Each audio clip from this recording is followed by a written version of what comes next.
Assalamu alaikum, dear viewers and listeners. Today, we are going to learn a very important topic for spoken English. আজ আমরা spoken ইংলিশের জন্য অত্যন্ত গুরুত্বপূর্ণ একটি জিনিস শিখতে যাচ্ছি। যেমন ধরুন, যদি বলি আমি যাচ্ছিলাম, I was going. আমি খাচ্ছিলাম, I was eating. আমি লিখছিলাম, I was writing.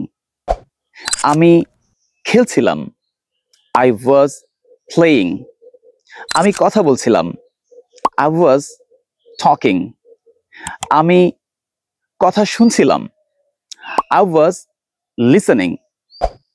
আমি একটি গল্প লিখছিলাম, I was writing a story.